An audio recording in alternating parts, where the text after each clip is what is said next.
You might have a pair too. Studies show that 85% of people worldwide hate their jobs. Considering the average person spends over 90,000 hours at work in their whole lifetime, I think this is important to talk about. And it kind of affects parts of our life without us even knowing. Couples in relationships where one of the partners spends 10 or more hours at work on average in total are more likely to get divorced twice as much. I want the toilet seat left the F down. 25% of employees say that work is their number one cause for stress, and 40% of people say that their jobs are just extremely stressful.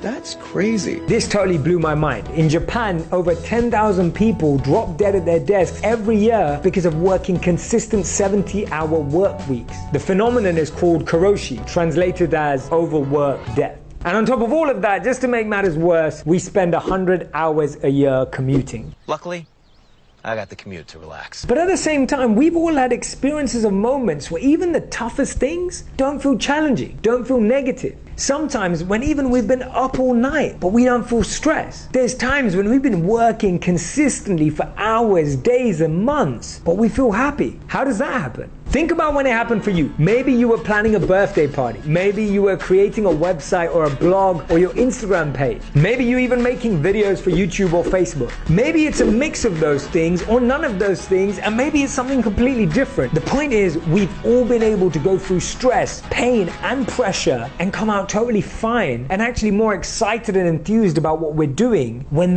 what we're doing is what we love. And that's why Kelly McGonigal in her book, The Upside of Stress, says that when you're doing something that you love, something that's meaningful, something that's purposeful, you're able to go and experience greater heights of stress than you ever have or thought possible. How is this possible?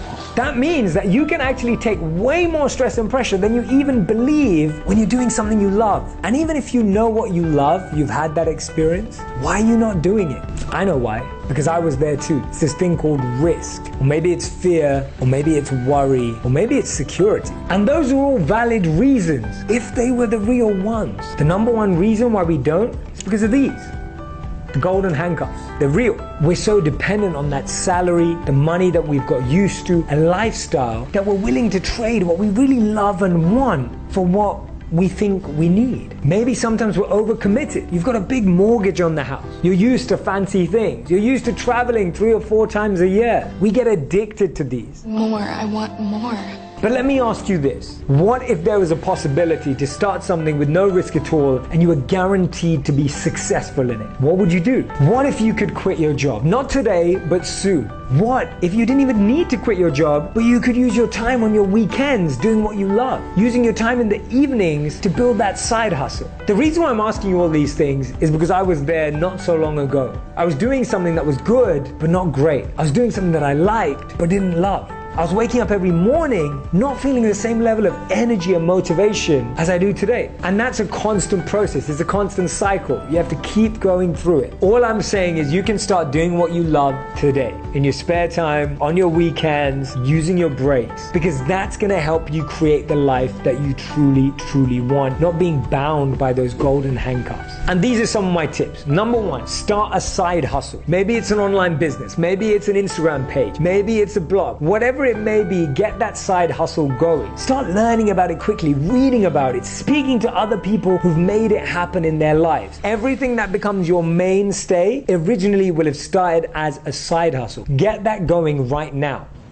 Okay, I will. Tip number 2, don't waste your weekends and evenings on Netflix. Please use them to be creative, express yourself, connect and network with the right individuals. Go out to events, go and do a course, go and do an online course. There's so much access out there to knowledge. Use your time wisely to be educated more than just being entertained. And number 3, experiment and test.